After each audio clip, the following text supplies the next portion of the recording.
Taming the High Cost of College, episode 110. You have kids, they grow up, and before you know it, it's time to plan for college. Where do you start? How much is it going to cost? Will you qualify for financial aid? Should you be looking into scholarships? When will you be able to retire? What about student loans? The list of questions is never ending. The good news is, all the answers are right here. Welcome to the Taming the High Cost of College podcast. Here is your host, certified financial planner, Brad Baldridge. Hello and welcome to Taming the High Cost of College. I'm your host, Brad Baldridge. Today we have a great interview with Farran Powell. She is the Pay for College writer with U.S. News and World Reports. So she is involved and working with running their website and writing articles about how to pay for college. She provides a lot of great insight and talks a little bit about U.S. News and World Reports. We talk a little bit about their rankings and other information. If you're not aware, U.S. News and World Reports started the whole college ranking craze, and they've also continued to be very influential in the overall college planning market. So they have a wealth of information available on their website. Farran also shares some of her own personal story and her studies in England as well. So there's some great information available here. Before we go into that, though, we also have a Brad Recommends, where we're going to talk about merit aid and how to pursue performing arts as far as a potential major for families in dealing with the path that performing arts would require. As always, show notes are available at tamingthehighcostofcollege.com/110, which is this episode, obviously. We appreciate any feedback, so if you have comments or questions, please pop us an email or give us a call. Let's go ahead and jump into Brad Recommends. The latest tips, tricks, and tools you can use today. This is Brad Recommends on Taming the High Cost of College. All right, today on Brad Recommends, our core topic is merit aid. Merit aid is aid that is offered to families where the student has achieved some success either academically or athletically, and they're able to receive some additional funds on top of other aid that they may be receiving. So merit aid is not tied to the family finances. It is tied to the student and either their abilities or their performance or their existing test scores or whatever that might be. So a lot of colleges offer merit aid in order to attract the students that they really want to come. So a lot of colleges are, in essence, trying to attract the better student to come to their campus, and in order to do that, they offer financial incentives in the form of merit aid. So a typical private school may offer a scholarship, and a lot of times they're published and you can learn a little bit about them, but not always. Sometimes the exact details are not disclosed. But it may be something along the lines of, well, if your test scores are this and your grade point is that, then you qualify for an $8,000 scholarship. And then they may have another tier where if your test scores and your grade point is better than that first line, there may be a second line where you could get a $15,000 scholarship. And then, of course, at some schools, they may also offer 3 or 4 or 5 full rides based on academics. Now, that's the typical way that we talk about merit aid, is based on academics. But in addition to academics, they may also offer scholarships based on athletics, based on abilities such as sports or music. It may be based on how well your student did in some sort of extracurricular or passion of theirs, things like science fairs or robotics or other things along those lines. So merit aid is a great opportunity, especially as your student is a stronger student. The opportunities for merit aid become more likely. Now that brings up a challenge that a lot of families have to deal with, which is a lot of times where a student may be pursuing a very selective school. They may be able to get accepted at that school, but maybe they're just barely good enough to be accepted.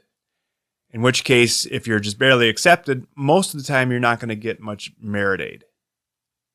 Now that same student could find a school that isn't quite so selective where they would qualify for merit aid.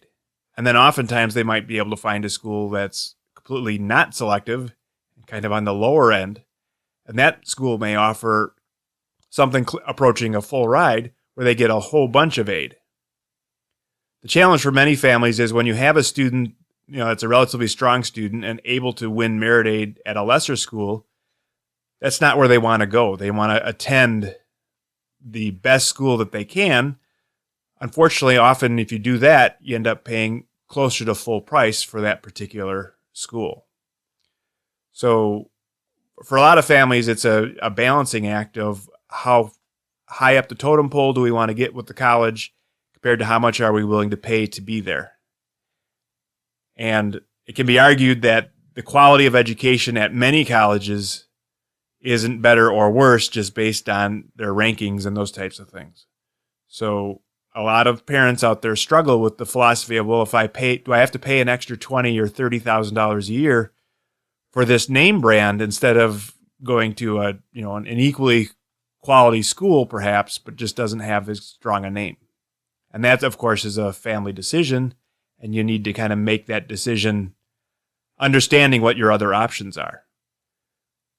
So if you're going to pursue merit aid, you really need to understand how it operates and build that into your plan as far as how you choose your schools, what schools you visit, and those types of things. Now, for the optional area, I want to talk about the performing arts.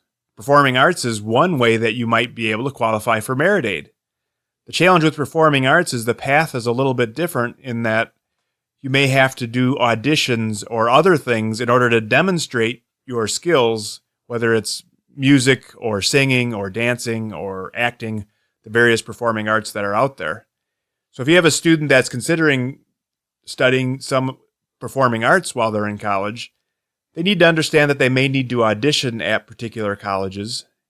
And that process, can complicate things where if your audition turns out to be a really strong audition, you may qualify to be accepted and receive merit aid. And in other cases, you may not even be accepted into the school that you're interested in. Many schools offer auditions on campus, and some schools also have satellite auditions where they might have 3 or 4 cities across the country where they will do auditions at different times of the year. So you need to get plugged into how the auditions may work for your particular situation and make sure that you're on top of that, because it can make a big difference in your overall college selection and career process. All right, so if you want to learn more about majoring in performing arts, we have a great podcast episode with Alexis Amarante. She talks about her path as she got involved in theater. It's episode number 38. It's back a ways, but it's still a great interview about pursuing performing arts. All right, that's all we have today. Let's jump into the main interview with Farran Powell. All right, today I'm sitting down with Farran Powell. She is the Paying for College reporter at U.S. News and World Reports. Welcome, Farran. Hi, thanks for having me. Before we jump into all your work at U.S. News and World Reports, can you share us a little bit about yourself and how you came to be at U.S. News? Sure. I started off going to actually in England for my undergrad degree. So I went to a 3-year program that was a bachelor's program at the London School of Economics and focused on economic history there. And then made my way, because I'm a U.S. citizen, made my way back to the U.S., to Texas, where my family's from, and went to the University of Texas at Austin and studied journalism there. And while I was there, I've always had a keen interest in business, but more on the writing side and incorporating those two elements. So I'm really lucky that I get to have, a job that focuses on those two elements, covering finance, but, knowing kind of the ins and outs of how those different components play and how they affect different people's lives and getting to report on it.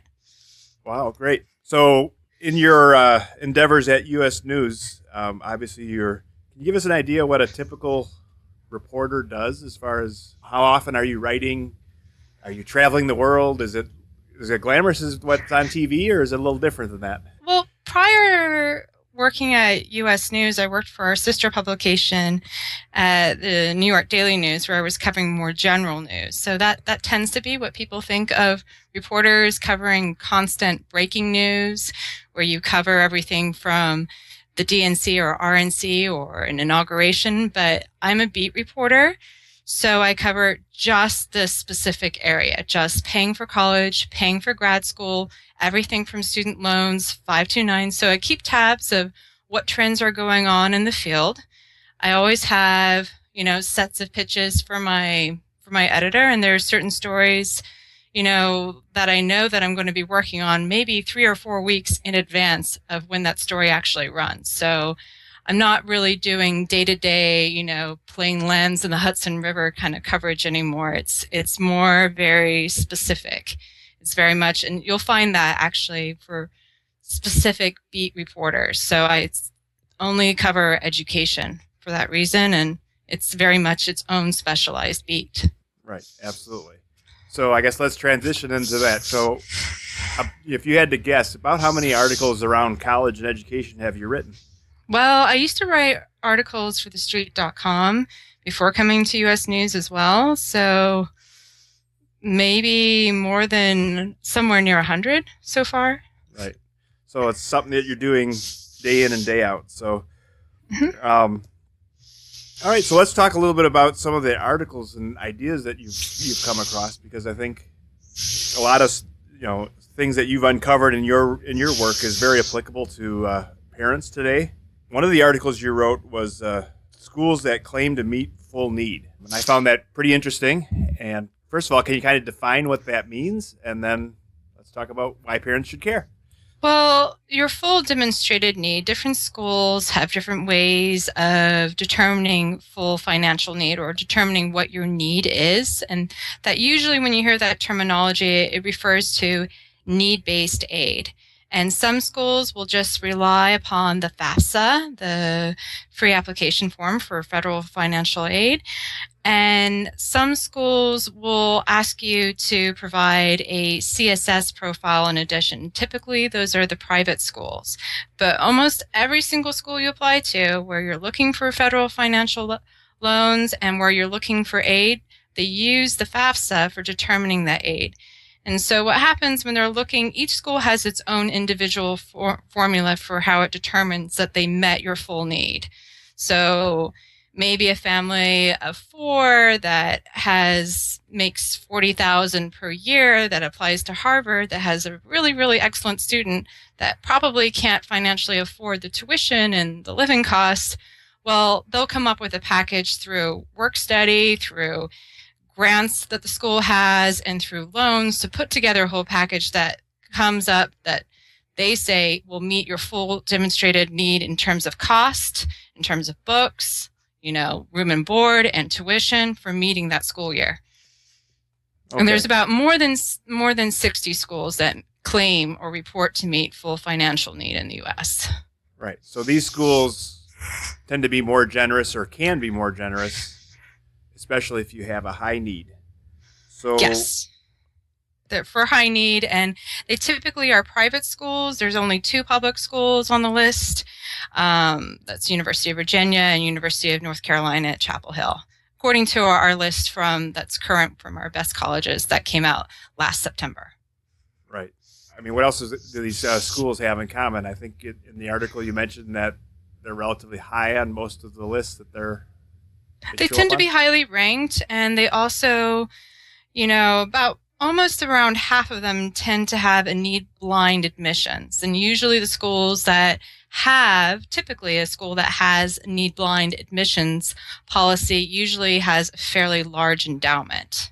So they're not totally based on a tuition model for running their whole overhead, running their whole operations. The school has money afloat to provide these grants, these institutional grants to these incoming students. And I guess if you're at the top of the list, I guess the other challenge that I think parents need to be aware of is they're relatively competitive and hard to be accepted at.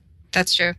Very true. They tend to be, college admissions has become, for some schools, it's become more competitive. When you look at some of the schools that we rank higher up on the list, but it's not to say that there's not some other great schools out there, but there are other schools where admissions has become a lot easier.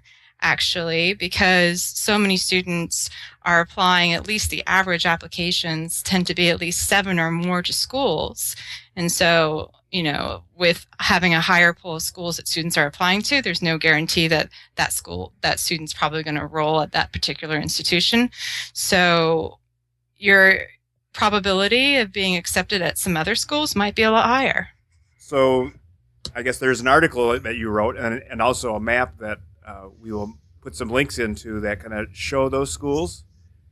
But I guess what would your recommendation be to families that are looking at those schools? Is there anything that you would do differently with those schools, or as far as choosing or applying, or they should just be an additional school on the list?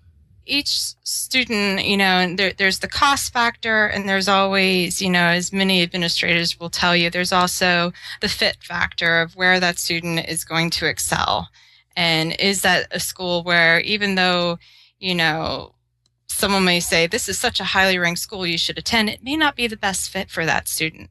So you want to look at fit financially, in terms of when those financial aid award packages come out, and they're going to come out a little bit earlier this year for many institutions. You might see them as early as March if you applied regular admissions.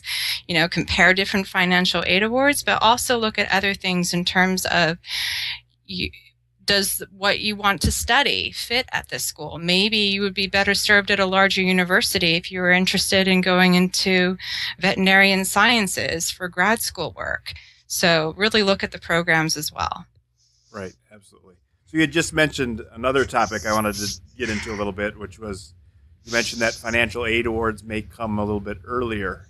Obviously, they changed how the FAFSA works, and students that are out there that have applied and are waiting to hear about acceptance and or financial aid right now are the very first class where the rules have changed, and they're kind of the guinea pigs.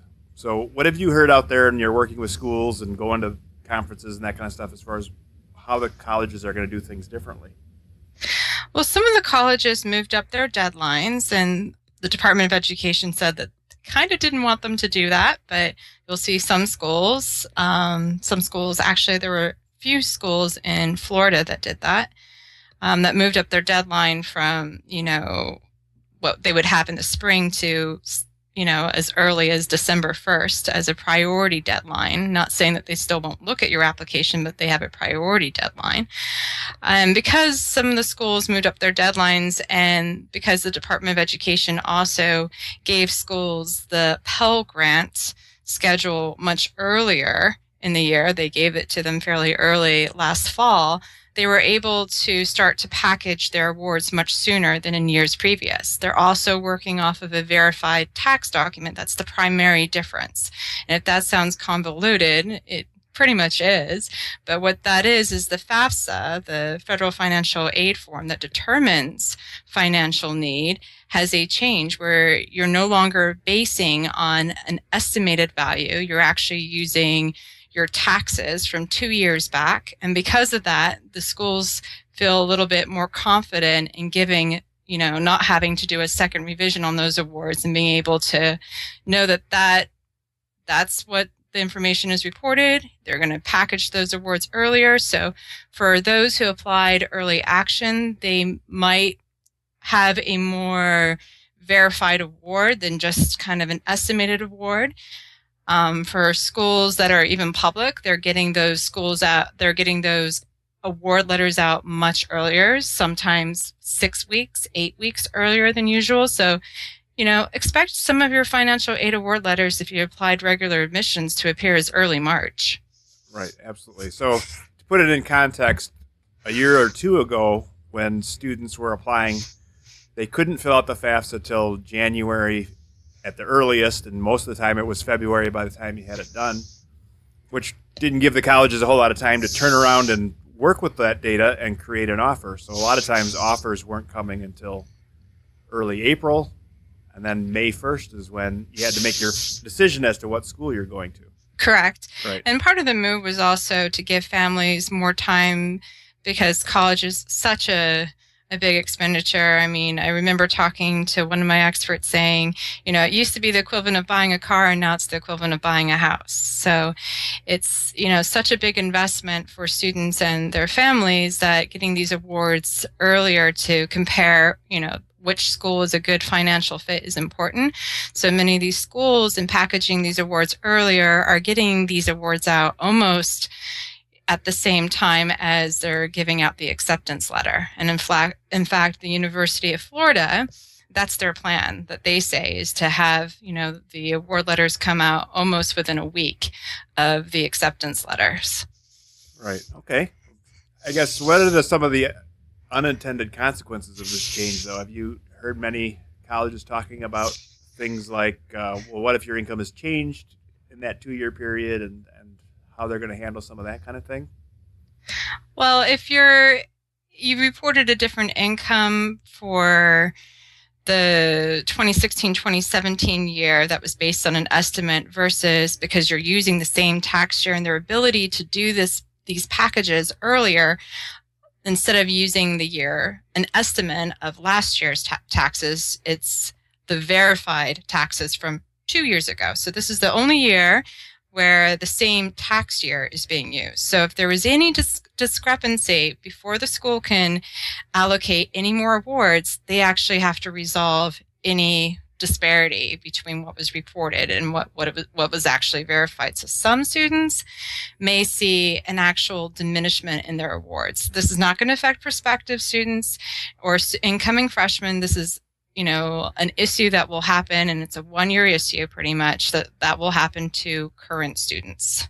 Right. Okay. So what you're saying is students that are already in college where they use the old system for the previous year and they're using the new system for this year, there's a potential where things don't quite match, and therefore colleges are going to have to spend some time figuring out why they're not matching. And they're going to have to go back, see what doesn't match and how that affects their current aid package and how that affects their aid package in the future. Right. Okay. So now I guess the other issue that I see coming up is, well, what happens, 2 years is a relatively long time. What happens if a family is divorced, or there's a death in the family, or you lose a job? From that 2-year ago tax return to now, things could be drastically different. You can always do a reconciliation and appeal your financial aid award with certain circumstances, such as, a death in the family or a really large incurred medical expense that you didn't foresee, and just say, clearly what our income was 2 years ago really doesn't reflect our current situation now. So you can put in a reconciliation, and that's the terminology to use if you approach a financial aid award officer, is that you would like a reconsideration of your award because your circumstances have changed since 2 years ago. Right. So you can bring that up, and they will take that into account when they package. Yeah, so let's get a little bit more specific then. When you say they, so who would you actually approach with this? Is this someone at the colleges? The financial aid office at your school. Right. So if you're considering multiple schools, then you do it multiple times. Is that fair to say? That's fair to say. That's fair to say. You have to fill out the form, in accordance to most of the times when there's kind of a disparity that most aid officers say, it's because a family didn't use the Inland Revenue Service retrieval. When you fill out the FAFSA online, you have an option to just press the button to go to the IRS retrieval system for that tax information. So that form is generally tends to be more subject to error when you're not using the IRS retrieval system. In terms of an unexpected change in income, yes, you will have to go back to each school individually and explain your circumstances. You obviously would do that for schools where you have been accepted and where you have an offer letter. To change subject again a little bit, I know you've done some work on budgeting for college tours and visits. So this is an area that I spend some time working with families on, as far as how many schools should you visit and when should you visit and all that kind of stuff. So do you mind sharing a little bit about what you you've learned in your research as far as what it costs and what best practices might be?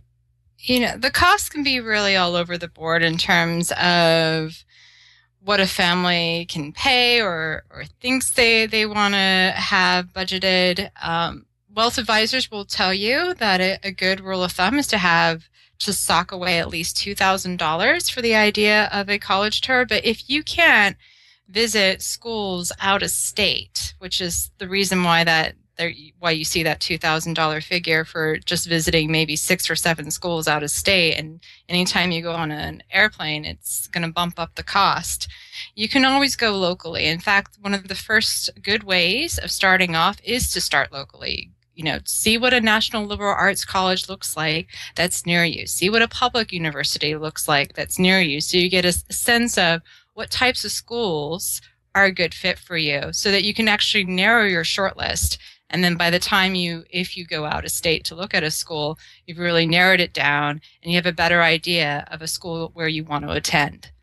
Right, exactly. And I recommend the parents I'm working with often to do those practice visits before they do that big, long, expensive road trip. Because if you live in, I don't know where you're from, let's say you live in Texas and you decide to visit schools in Boston, if they were your very first visit, and then you visit more schools in Texas and you learn a bunch more, and then you realize that, I didn't do a very good job when I was in Boston. Maybe we should go back. Well, that obviously is a relatively large expense, whereas if your first few visits that you don't do very well are local visits and you need to go back, it's a lot less, stress and expense than having to go back again across the country or whatever. That's true. And another thing to consider is if you're looking, like coming from, my home state of Texas, or if you're coming from as far away as California and you're interested in East Coast schools, consider the winter time to visit those schools when the airline tickets and the hotel prices tend to be a little cheaper as well. Absolutely.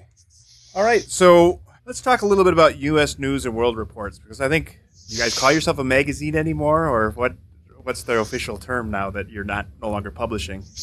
We're an online publication. Online publication. Okay. So we do have hard copy editions, but those hard copy editions come out, for example, when we have Best Colleges. You can buy a hard version of that special edition. You can buy a special edition when we come out with our Best Grad Schools, which will come out in mid-March. Right. So you're still publishing some of the core material, but okay. So U.S. News obviously kind of pioneered the whole college rankings, and they did it first. Obviously, they were successful at it and were copied a lot.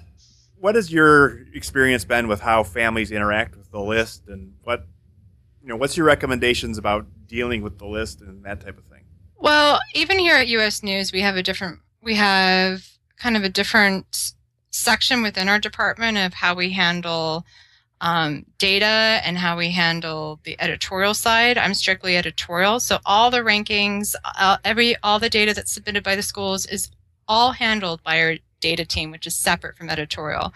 What I do as a reporter when we're given some of the data that's internal is we create something that you might see on our online site every Tuesday. We create a short list, and short list can be like which schools have the highest completion rate or which schools have the highest yield rate. And that's just to give parents a sense of the data that we've collected and making a better decision for themselves in terms of if you're concerned about, for example, completion rate. The longer you're in school, the more you have to pay. So maybe that's something that you want to look at, and you can look at that from the data we've collected from years previous as well. Right. And we have a product called Compass if you're interested in how schools have tracked in years prior, and not just the 2017 rankings. So if you want to look beyond our 2017 rankings, you can go to our College Compass product. Okay, so I guess tell us a little bit more about that. What is that? Is a website then? It's a product that you log on to through our site, and you can access, if you're curious as to what was Princeton's admission rate in 1990, well, you can access that through our College Compass site. That obviously is subscription-based. The rest of the stuff that you see that's related to our 2017, most of our 2017 data you can see on our site at usnews.com/education. So that's available. And again, the shortlists are a great way of also seeing some of the data highlighted in a different way. So you can see how many, for example, we have shortlists on schools where you might pay the most for, living on campus, and different ways for families to think about paying for school, and how all those different fees, add up really. Okay, so let's say hypothetically I'm a parent of a high school junior, and we're starting this college process. Can you give me some ideas as far as, obviously you have the rankings, but what else as far as is available at U.S. News as far as on your website? You mentioned the College Navigator. Can you kind of give us an overview of some of the ways that we might plug in? Well, we have other rankings as well. It's not just our best colleges. We have best value schools. So when you previously asked schools that were meeting full financial need, a lot of those schools are listed in our best value schools. So even though that those schools may look like they have a high sticker price, those are the schools that have indicated that they really try to help out students meet the cost of tuition. So that's a great place to look. Another one is we have A+ schools for B students. So schools where maybe you weren't the valedictorian, but they have really, they've been ranked by our data team as outstanding in academics. So maybe you look at those schools as well. So we have other rankings as well to look at.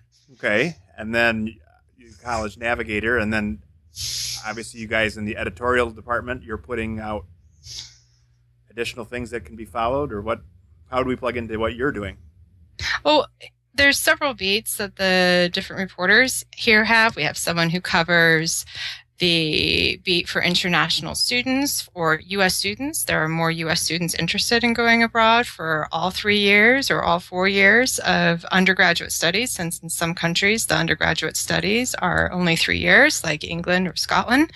We have someone who covers just the paying for grad school beat, which obviously, you've already finished your undergraduate career for that, and someone who covers online education. So we have different beats, and we create different editorial content to kind of supplement our rankings, so that, for example, when Governor Cuomo came out with his tuition-free proposal, we, also had an article out on it, giving some context to it, saying, well, there's some other schools that actually have tuition-free college. It's not all four-year college, it's community college, but this isn't necessarily an unknown idea.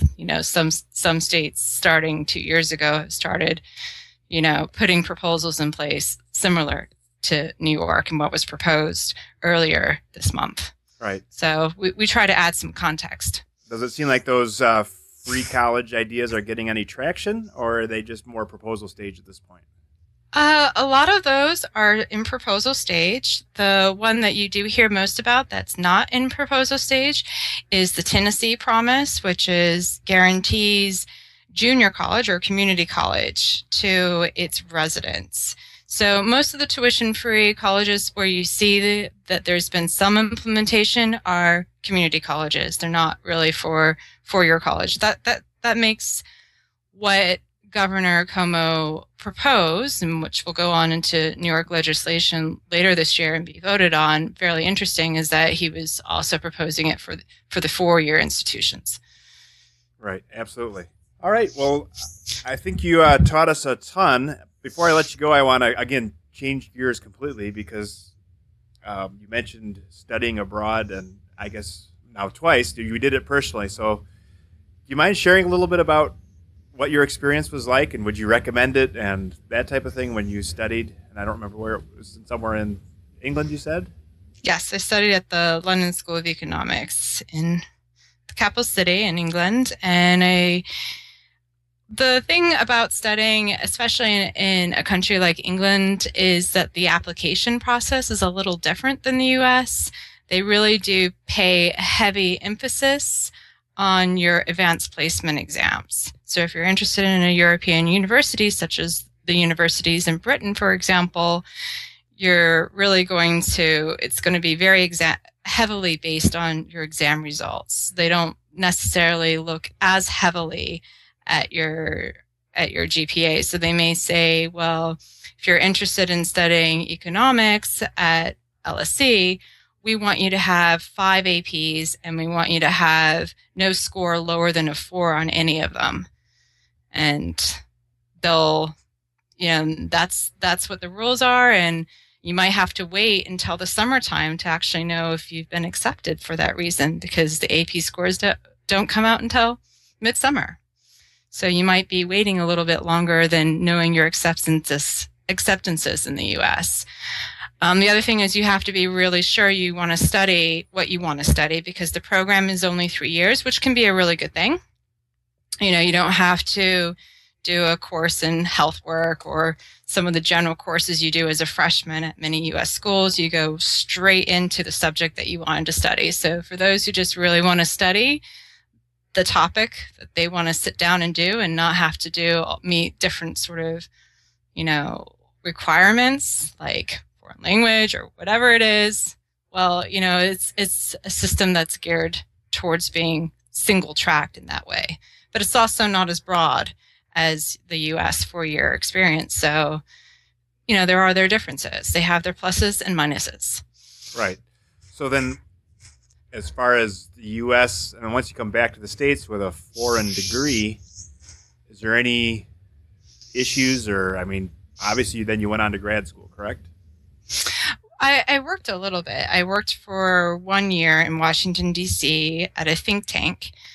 And then I transitioned into going to University of Texas at Austin for a master's, but I didn't find that I had any problems at all. Okay. If anything, because I was also working for a think tank that handled work with within the international field as well, that they actually like that component. So it really depends.